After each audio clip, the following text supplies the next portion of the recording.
beleza? E aí, vamos para mais uma aula de História do Brasil. Eu sou o professor Jair Chacon e hoje nós vamos falar do período regencial. O período regencial, ele acontece de 1831 até 1840, justamente com a abdicação de Dom Pedro ao trono. Ele vai embora para Portugal e vai deixar aqui o seu filho, Pedro de Alcântara, menino ainda de 5 anos. Então essa imagem aqui importante, histórica, que representa essa partida de Dom Pedro, e aqui Pedro de Alcântara, que viria a ser depois Dom Pedro II. Esse é um período da história do Brasil que acontece muita coisa, muita briga, muita treta. Alguns historiadores vão até dizer que é um período quase republicano, por questões ali de eleições, enfim.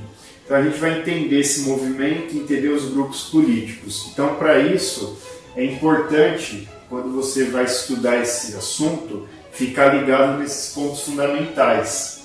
Primeiro, conhecer e analisar aí os grupos políticos mais significativos desse período. Então, quais são os grupos políticos? Por que eles são significativos? Além disso, compreender os motivos da antecipação da maioridade. Por que então há esse movimento da maioridade, né? Por que Dom Pedro então é tornado maior e assume o trono? E por fim, conhecer as revoltas do período regencial. Então, quais foram as grandes revoltas desse período? Muito bem, pensando no contexto rápido, então nós estamos na passagem da abdicação. Essa passagem que vai deixar o príncipe herdeiro aqui no Brasil com apenas 5 anos, e aí teremos uma junta de governo que vai assumir o poder de forma transitória. Essa junta aí, ela vai então caracterizar as disputas dos grupos políticos da época. Então esses grupos políticos que são os liberais moderados, esses liberais moderados, eles fazem parte aí dos proprietários rurais do Centro-Sul, militares, padres e profissionais liberais. Eles viam na figura do imperador uma fonte de manter privilégios, então a ideia de ter um imperador para eles era bacana no sentido de manutenção de privilégios. Eles buscavam manter uma ordem de governo centralizado. E por fim, aí, quem se destaca nesse grupo é o padre Diego Antônio Feijó, o jurista Bernardo Pereira Vasconcelos e o jornalista Evaristo da Veiga. Outro grupo político importante nesse período são os liberais exaltados. Bom, liberais exaltados, a própria expressão já indica, né? Exaltação, algo mais duro, mais forte. Então aqui eram pequenos proprietários rurais, profissionais liberais, padres e funcionários públicos. O que essa galera queria? Queria mais autonomia para as províncias e uma monarquia descentralizada, e alguns queriam até mesmo uma república. Se liga nisso aí, que essa galera aqui vai ser responsável em grande parte pelas revoltas que acontecem no período regencial. Além disso, queria ampliação do direito ao voto. Lembra lá a Constituição de 1824? Voto indireto, censitário. Se não lembra, volta nas aulas anteriores. Eles queriam também o federalismo e o fim do poder moderador. Federalismo, lembra? Cada província com a sua autonomia. E o fim do poder moderador, aquele poder em que o rei tinha o poder sobre os outros 3 poderes. Executivo, legislativo e, isso mesmo, judiciário. E do Conselho de Estado e do Senado vitalício. Essas teses aqui, da galera, dos liberais exaltados, são teses fortes e que a gente vai perceber que elas vão se impondo num certo momento da história. Por fim, o destaque aí dos liberais exaltados é Antônio Borges da Fonseca. Além desses 2 grupos, temos os tal dos restauradores. É aqueles que têm saudade, saudosismo de Dom Pedro. Então, essa galera formada de funcionários públicos de altos cargos. Então, veja bem, não é funcionário público de cargo baixo, de funções mais simples, corriqueiras. São funcionários de alta patente, aqueles que têm mais poder, então. Alguns oficiais do exército e também grandes comerciantes portugueses. O que essa galera quer, né? Elas querem aí manter práticas conservadoras. E essas práticas buscam a recondução de Dom Pedro I ao trono. É óbvio que isso é um movimento muito difícil, porque tem uma rejeição muito grande a Dom Pedro no Brasil. O destaque desse grupo é José Bonifácio de Andrade e Silva, mas com a morte de Dom Pedro lá em 1834, essa corrente vai enfraquecer e vai se incorporar a outros grupos políticos da época. Então esses três grupos aí, eles marcam todo esse período histórico. E aí nós chegamos no contexto das regências e mais algumas ações políticas. Então no primeiro momento nós vamos ter aquilo que a gente chama de regência trina provisória, né, que é de abril de 1831, que foi eleita pela Assembleia Geral para governar o Brasil. Então a Assembleia Geral se organiza logo depois da abdicação e vai eleger aí essa regência trina, com três personagens importantes da história.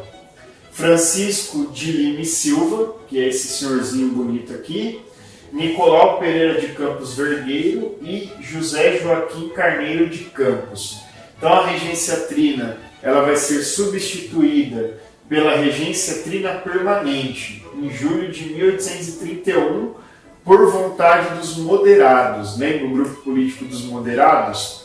E essa regência vai ter a manutenção de Francisco de Lima e Silva, e aí dois novos aí regentes vão surgir na história, que é o João Brau Muniz e o José da Costa Carvalho.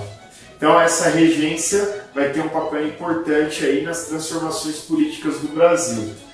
Com esse contexto todo, também temos que falar da criação da Guarda Nacional, em 1831, que tem um papel significativo quando se vai pensar nos movimentos de repressão, sobretudo aos crimes que eram cometidos, mas também a repressão e aos combates lá, aos quilombos e todas as revoltas que vão acontecer no Brasil nesse período. Outro ponto importantíssimo, em 1832, a criação do Código de Processo Criminal. E aí, segundo muitos historiadores, esse Código de Processo Criminal aqui, ele vai ter um papel de reforçar o poder das aristocracias agrárias. Esse grupo, então, passa a ter mais poder na época. E então aqui tem uma imagem do código, né, do processo, da criação, e aqui a primeira parte que vai apresentar aí qual é o papel desse código para a organização das questões policiais, podemos dizer assim, no Brasil à época. Bom, e ainda nessa conjuntura, é importante a gente pensar no ato adicional de 1834. Guarda isso aí, ó, guarda, presta atenção. 1824 é feita a Constituição outorgada. Então, depois de 10 anos, vai ser feito um ato adicional a esta Constituição. Então, ele muda a Constituição de 1824, muda de que maneira?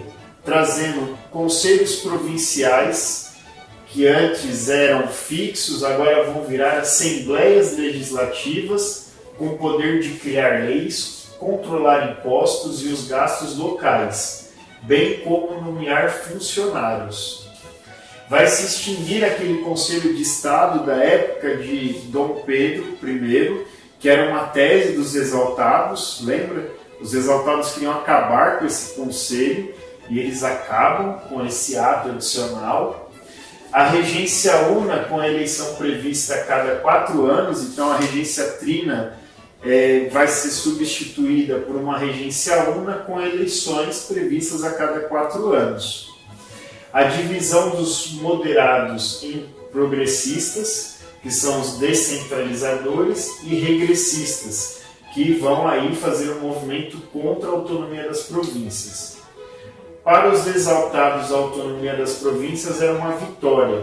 Então veja lá, os exaltados, eles defendiam essa autonomia das províncias. Então, com esse ato adicional, eles saem vitoriosos. E aqui uma curiosidade, mas é muito importante porque envolve a nossa vida até hoje, é feita a divisão da educação básica, que passa a responsabilidade das assembleias legislativas provinciais. O que isso quer dizer? Educação básica que passa para as funções provinciais. Então já não está mais na responsabilidade do governo federal, digamos assim, mas dos estados, como é hoje, né? Então, por exemplo, o ensino fundamental, médio, é de responsabilidade dos estados, dos municípios. Então a história segue, e aí no Brasil a gente vai ter criada a Regência Una. Lembrando que a Regência Una é fruto aí do ato adicional de 1834, que é um ato que vai ser benéfico, apoiado e sobretudo de interesse daqueles liberais mais exaltados que queriam mudanças de fato política. Com essa regência única, em 1835, a conjuntura política em mudanças, dissipação dos restauradores, divisão dos exaltados, governo e insurreições. Isso aqui é muito importante. Quando se dá essa regência única, parte dos exaltados vão aderir ao governo, outra parte não. E essa outra parte que não vai aderir ao governo vai continuar no movimento de insurreições. Bom, teremos eleição para chefe de governo, e aí no caso, essa primeira eleição é vencida pelo padre Diogo Antônio Feijó, ou mais conhecido como Padre Feijó, liberal, moderado e favorável ao ato adicional de 1834, certo? Não pode esquecer disso aí. Feijó, então, ele vai enfrentar uma oposição dos regressistas, ele vai ter uma oposição da maioria dentro da Câmara dos Deputados e ele vai passar por duas grandes rebeliões regenciais. A cabanagem, que foi lá no Pará, e a farroupilha no Rio Grande do Sul e também parte dela em Santa Catarina. Esse peso e todo esse contexto de pressão faz com que ele deixe o cargo, que vai ser assumido por um regressista. Então vejam, um movimento de regresso, que é o Pedro de Araújo Lima. E aí ele vai começar um processo de centralização, de recentralização da política do Império. Com isso, em 1840, vai surgir a Lei de Interpretação do Ato Adicional. Vejam, você tem o Ato Adicional, que é uma lei que reinterpreta a Constituição de 1824. E agora você vai ter uma outra lei que vai reinterpretar o ato que tinha reinterpretado a Constituição. Ou seja, vai dar problema isso aí. Vai causar ali uma certa confusão na organização política administrativa. Nesse contexto explodem várias revoltas, né? Antes um pouco e algumas nesse processo, e a grande questão aí é que o governo central é contestado por essas revoltas que se deram em diversas províncias. Então, nós temos aqui a cabanagem, que é no Grão-Pará, a balaiada no Maranhão, maleza e sabinada, que é na Bahia. Sabinada e balaiada não vai confundir, isso aqui aparece na prova só para ferrar a vida de vocês, tá bom? Guerra dos Farrapos na região do Rio Grande do Sul e Santa Catarina e rusgas cuiabanas aqui na região do Mato Grosso. Vamos ver um pouquinho cada uma delas e depois, claro, você aprofunda aí os seus estudos. As rusgas cuiabanas lá no Mato Grosso, ela se dá no seguinte contexto: há um domínio de fazendeiros lá na região e de comerciantes portugueses, que são chamados de bicudos. Esses dois grupos vão entrar em conflito. Por quê? Porque esses fazendeiros aí, eles não aceitam, digamos assim, a dominação dos portugueses lá. Então vai surgir um grupo conhecido como os Zelosos da Independência. O que esses caras queriam? Eles queriam autonomia, queriam espaço na política, não queriam ficar na dependência dos portugueses. Eles tinham ali uma pegada muito anti-lusitana. Na verdade, eles queriam expulsar os portugueses daquela região, porque na visão deles, esses portugueses tomavam o espaço político dos brasileiros. Aí o Conselho de Governo vai nomear João Pulpino Caldas, que é um liberal, vice-presidente da província, mas a ala radical não aceita, e aí no dia 30 de maio de 1834 se dá a Grande Rebelião. as consequências são de morte, de prisões, e aí guarda isso. Essa primeira aqui, revolta, ela tem um cunho anti-lusitano. Depois temos a cabanagem, que acontece no Grão-Pará, de 1835 a 1840. Então aqui, setores vinculados a Portugal e grandes desigualdades sociais estão presentes nessa região. Uma certa elite local de grandes comerciantes portugueses vivem ali da exploração do trabalho, e aí a população, na maioria de negros, indígenas e mestiços, que são aí basicamente mão de obra escrava ou semi-escravo, que viviam à beira dos rios, dos igarapés, daí nas cabanas, por isso cabanagem, os cabanos, eles vão também ter um sentimento forte contra essa dominação, essa imposição lusitana. Esse movimento vai então causar ali um levante dessa população, e nesse movimento esse grupo vai tomar o Palácio do Governo, e aí sobretudo liderados por irmãos Vinagre e o seringueiro Eduardo Angelim. Eles mobilizam as camadas marginalizadas, radicalizam o movimento. Só que, eles querem o fim da interferência do Rio de Janeiro. No entanto, esse movimento vai ter dificuldades de conciliação dos grupos, das visões. Isso vai enfraquecer, a repressão vai aumentar. Eles conseguem resistir até 1840, mas aí há uma rendição desses grupos.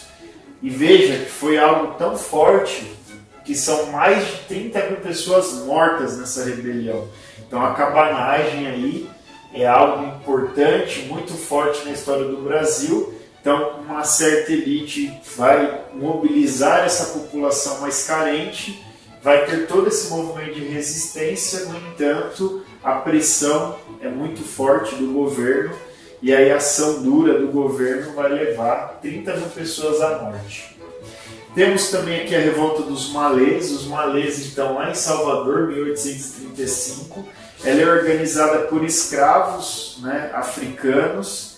Esses escravos, a maioria de tradição islâmica e urubá, eram escravos esclarecidos, conhecedores de combates, de batalhas, sabiam muito bem o árabe, porque eles dominavam a língua árabe para ler o Alcorão, que é o livro sagrado da religião islâmica, que é o livro revelado a Maomé, que a paz esteja com ele, pelo anjo Gabriel. E essa galera, então, esses malês, eles vão fazer um movimento, uma mobilização com cerca de 600 homens. Nem todos eram islâmicos, claro, mas a maioria era de islâmicos, e nem todos os escravos islâmicos participaram desse movimento. Não se sabe bem ao certo qual era o interesse desse levante, que seria no dia 25, mas eles foram traídos por uma escrava liberta, mas ainda assim eles lutaram, resistiram, muitos foram derrotados, houve muita tortura, muitos mortos, e o motivo não é totalmente claro. Então, para alguns, eles queriam exterminar os brancos e católicos, mas não é uma tese confirmada. A tese mais forte é que eles queriam a liberdade, queriam a sua liberdade enquanto ser humano e não ficar escravos ali nos cativeiros. Muitos vão fugir e aí vão buscar nos quilombos um refúgio. A Sabinada, que acontece em Salvador, o líder é Francisco Sabino, que era um médico, por isso se chama Sabinada. Era uma galera que tinha ideais separatistas e queriam construir uma república baiana até a maioridade do imperador. A república chegou a ser proclamada, mas durou apenas alguns meses. É uma revolta, então, de caráter urbano, com participação de profissionais liberais, médicos, advogados, jornalistas, servidores públicos, pequenos comerciantes. Esse movimento, então, ele tem um certo avanço. O governador da província foi obrigado a deixar a cidade em função disso, mas os revoltosos sofreram violenta repressão que debelou o movimento. Muitos morreram em combate e os líderes foram executados ou deportados. Bom, temos aqui a balaiada, que não é a sabinada. Cuidado que isso aqui confunde muito nas provas. A balaiada vai acontecer no Maranhão entre 1838 e 1841. É uma disputa política entre grupos rivais e ligando com as questões das dificuldades econômicas da província. E essa disputa que era entre as elites locais vai desembocar numa revolta popular. Não havia uma homogeneidade nesse processo, mas alguns queriam que Dom Pedro assumisse o poder. E aí os temas econômicos eram muito destacados nesse processo e a busca pela liberdade era constante. A revolta contou com grande participação de escravos fugitivos e um dos líderes do movimento foi Manuel Francisco dos Anjos Ferreira, que era apelidado de Balaio, daí balaiada, por causa do Manuel Francisco dos Anjos Ferreira. No âmbito das elites havia conflitos entre os fazendeiros de gado liberais, denominados bem-te-vis, e os conservadores da região. As rivalidades se ampliaram, atingindo também as camadas populares. Temos aí na balaiada um nome importante para a história do Brasil, como a gente vai ver aqui, que é Luiz Alves de Lima e Silva. Esse cara seria o futuro Duque de Caxias. Ele vai aparecer em vários momentos na história do Brasil e vai ter o seu ápice lá na Guerra do Paraguai, que acontece no Segundo Reinado, que nós já estamos aí chegando pertinho dele. Bom, outra revolta importante na história do Brasil é a Guerra dos Farrapos, ou Revolução Farroupilha, que acontece no Rio Grande do Sul, se estende a Santa Catarina, dos anos de 1835 a 1845. Veja que pega então um pouco do período regencial e o começo do Segundo Reinado. Essa disputa aqui, ela envolve os estancieiros gaúchos, que eram poderosos proprietários de terra, e o governo central.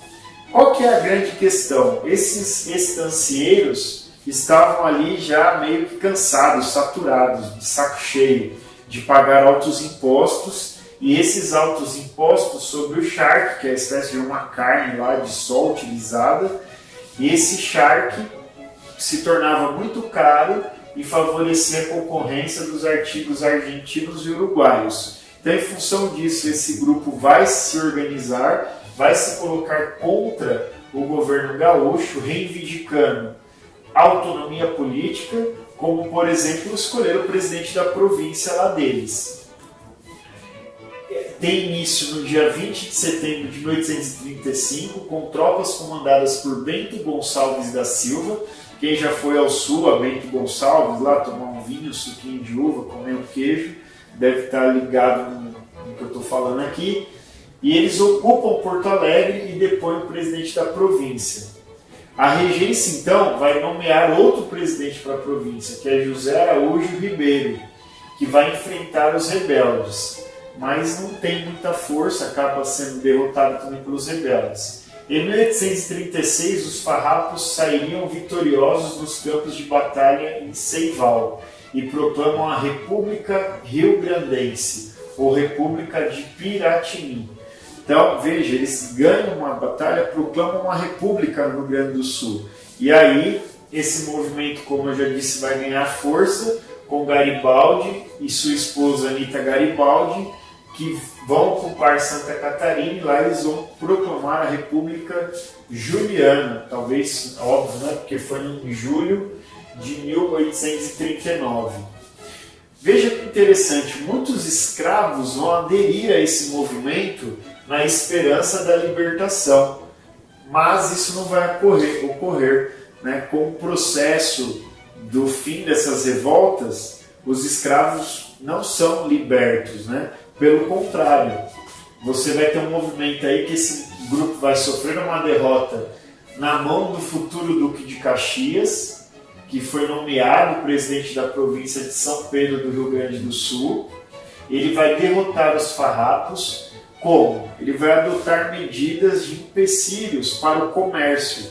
Isso vai enfraquecer e, além disso, o Luiz Alves de Lima e Silva, futuro Duque de Caxias, vai usar uma estratégia muito forte em guerras e disputas, que é o seguinte: pegar as divergências das lideranças, das brigas políticas, dos estancieiros mais moderados, que vão isolar os mais republicanos, os mais radicais, e aí em 1845 o governo imperial derrota o movimento. Mas veja, houve todo um acordo de paz com esse grupo, que era um grupo de poder, que tinha dinheiro, então o governo vai fazer uma mediação de paz, um acordo de paz com esse grupo, com os rebeldes. É óbvio que os escravos, que tinham a pretensão de deixar de ser escravos contribuindo com esse movimento, continuam escravos, saem derrotados do processo. Bom, aqui a gente tem uma síntese dessas revoltas, depois a gente coloca aí para você ter essa tela para estudar. Então, cabanagem, elites, sentimentos antilusitanos, os cabanos, que eram as camadas populares contra a miséria, balaiada, elites locais que começam uma revolução popular contra a miséria e opressão, revolta dos malês, os negros islâmicos, então, que buscam a liberdade, a sabinada, que são republicanos que geram toda uma revolta urbana na região de Salvador. Temos aqui a Guerra dos Farrapos, que são os estancieiros contra os impostos em defesa da autonomia política. Por fim, as rusgas cuiabanas, que são elites lá, os zelosos, em defesa de mais autonomia política e contrários ao poder político de portugueses na região. Então, isso aqui é uma grande síntese dessas revoltas. Fica ligado que isso é muito cobrado. Bom, consequência de tudo isso, se dá o golpe da maioridade em 1840, apoiado por liberais, pelo Clube da Maioridade, que era liderado por Antônio Carlos de Andrada e Silva. Então, no dia 23 de julho, este menino, que até então era menor, né, de idade, ele é declarado, então, maior. E aqui tem a declaração, né, tem um documento histórico desse processo, lá de 1840. E agora ficam alguns desafios, né, com algumas questões. Mackenzie, do ponto de vista político, podemos considerar o período regencial como uma época conturbada politicamente, embora sem lutas separatistas que comprometessem a unidade do país? Parece que não, né? Porque houve luta. Um período em que as reivindicações populares, como o direito de voto, a abolição da escravidão e descentralização política, foram amplamente atendidas? Todo mundo foi atendido? Será? Sim ou não? Parece que não, né? Uma transição para o regime republicano que se instalou no país a partir de 1840? É isso? Claro que não. República só em 1889. Uma fase extremamente agitada, com crises e revoltas em várias províncias. Teve crise, teve revolta, geradas pelas contradições das elites. Tem elite ali contraditória, classe média e camadas populares. Tá quente, hein? Tá quente. Vamos ver a próxima. Uma etapa marcada pela estabilidade, tudo tranquilo, suave, de boa política, já que a oposição ao imperador Pedro I aproximou os vários segmentos sociais, facilitando as alianças na regência. Parece que não também, então só nos sobra a letra D. Isso aí, vamos para mais uma. FUVEST, essa é boa, hein? Sabe nada na Bahia. Sabe nada na Bahia ou sabe tudo na Bahia? Piadinha infame, né? Desculpa aí, galera. Balaiada no Maranhão, farroupilha no Rio Grande do Sul. Dá até música isso. Eu só não vou mandar uma rima aqui agora, porque senão vocês vão desligar agora o vídeo que eu tô ligado. Foram algumas das lutas que ocorreram no Brasil em um período caracterizado por um regime centralizado na figura do imperador. Tinha imperador ou era regência? Impedindo a constituição de partidos políticos e transformações sociais na estrutura agrária. B. Pelo estabelecimento de um sistema monárquico descentralizado, o qual delegou às províncias o encaminhamento da questão servil. Parece que não, né? A briga era justamente às vezes por isso, porque o poder era muito centralizado. C. Por mudanças na organização partidária, o que facilitava o federalismo, e por transformações na estrutura fundiária de base escravista. Quer dizer, deixou de ter escravo no Brasil? Acho que não, né? Por uma fase de transição política, decorrente da abdicação de Dom Pedro I. Opa! Fortemente marcada por um surto de industrialização. Começou a indústria no Brasil? Não, isso é só depois. Pela redefinição do poder monárquico e pela formação dos partidos políticos sem que se alterassem as estruturas sociais e econômicas estabelecidas. É isso aí, galera. Letra E, parabéns. Tem mais uma ainda. A Revolução Farroupilha, de 1835 a 1845, no Rio Grande do Sul, inscrita no quadro nacional de revoltas provinciais, apresenta um conjunto complexo de condicionamentos específicos. Do ponto de vista econômico, é correto apontar como um desses condicionamentos. Letra A. O incentivo do governo central à economia. Não. Era muito imposto, então não tem incentivo. As restrições legais do governo central ao ingresso de escravos. Não. Tinha escravo lá, não é à toa que eles participaram do movimento. A proibição da livre exportação de trigo e gado sul-rio-grandenses para o Uruguai e Argentina. Não era essa a questão. A falta de estímulo estatal à nascente indústria gaúcha. Não tem nascente indústria gaúcha. A importação do charque platino sem proteção para a produção similar gaúcha no mercado interno brasileiro. É isso, né? Então, não há aí um incentivo, na verdade, à produção ali do sul do Brasil. Alternativa certa, letra E. Mais uma, vamos lá. Por ser herdeiro de menor idade, a abdicação de Dom Pedro I em 1831 resultou na formação de governos regenciais, que até 1840 enfrentaram inúmeras dificuldades para manter a integridade territorial do Império. Entre as várias rebeliões irrompidas nas províncias, a ocorrida no Maranhão notabilizou-se pela diversidade social dos insurgentes, entre os quais não faltaram escravos a quilombolas. A revolta mencionada denomina-se balaiada, ou seja, que vai envolver aí toda essa galera na região do Maranhão, certo? Muito bem, agradeço aí e até a próxima. Tchau!